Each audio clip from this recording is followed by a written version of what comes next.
मेरे हालात ऐसा है कि मैं कुछ कर नहीं सकते। আমার কাছে পকেটে 20 টাকা আছে আর আমার 1100 টাকা দামের 1500 টাকা দামের কর্ড সেট পছন্দ হয়েছে। Hello everyone, welcome back to my market new blog. মানে ওই পুজোর ব্লগটা ওখানে এন্ড করে দিয়েছি, আর এন্ডও করতে পারিনি, কীভাবে করেছি জানি না। জয় মাতা। আর এখানে নতুন মার্কেটের ব্লগ স্টার্ট করলাম, না হলে অনেক লং হয়ে যাবে। তার জন্য আমরা একটু ঘুরতে বেরোলাম। কি দেখো একবার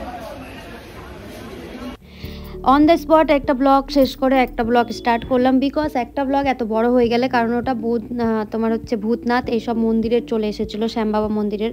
আর একটা ব্লগ 10 মিনিটের, এখন ব্যস্ততম জীবনের মানুষের কাছে এত সময় কোথায়, তার জন্য আরেকটা নতুন ব্লগ স্টার্ট করলাম। আর এখানে যেটিকে বলছিলাম কি ব্যাপার যেটি, তোমার কি মন খারাপ? যেটি তখন বললো না না মন খারাপ না, যেটি বললো আমার শরীর খারাপ করছে। আর আমরা বিভুদার জন্য ড্রেস দেখছিলাম।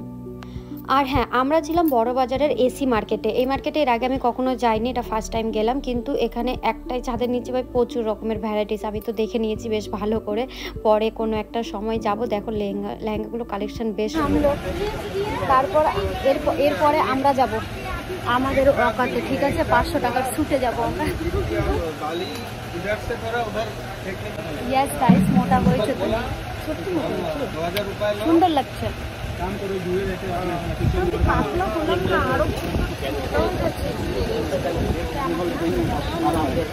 বললাম মোটা না, তোমাকে ভালো লাগছে, খুব বড় না, আমিও তো আরাম লাগছে।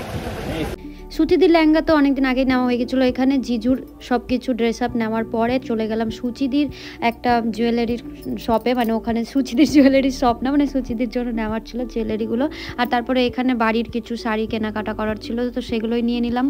যে লেভেলের গরম গাইস, যা লেভেলের গরম তাতে এই মালাইটাই ঠিক আছে।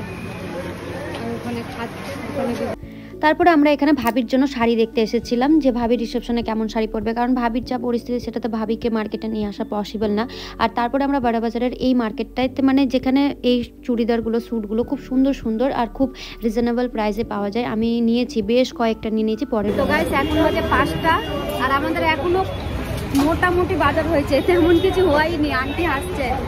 দেখি বলো, বাজার হয়েছে তোমার? জেঠুর মুখটা কেমন হয়েছে? ক্যামেরাটা কেমন হয়ে যাচ্ছে বাবা। এখন আমরা খাবো স্যান্ডউইচ, চিজ স্যান্ডউইচ খাবো, আর তারপরে ফুচকা বিভুদার। কি যে ব্লগ আমরা এখন আসলাম খাওয়া দাওয়া। আমি তো ড্রেস চেঞ্জ করে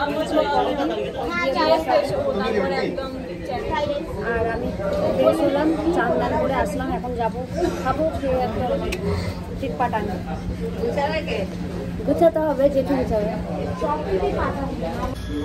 এখন আমাদের খাওয়াতে হচ্ছে ভেজ ডাল, ভেজ খাওয়া সব কিছু, যে বুঝতে পারছো, সোয়াবিনের তরকারি, আলু চিড়ে ভাজা, পাপড় ভাজা, ভাত।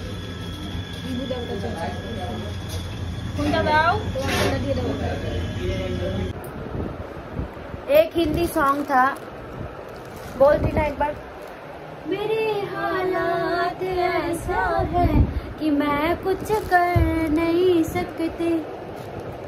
তো আমার ব্যাপারটা এই যখন এটার নামটা কি বলো না গো?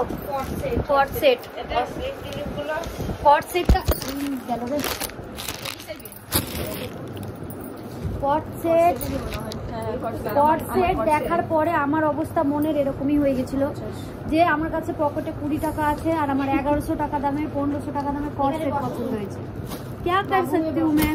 कुछ नहीं कर सकती हूँ। टीना को बोला बाय ले ले तो तभी मेरा हो जाएगा।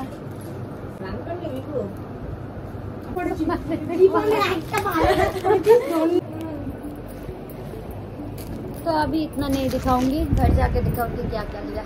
अभी सब देखे दो, एक बड़े वीडियो बनाएंगे। हाँ चलो बाय।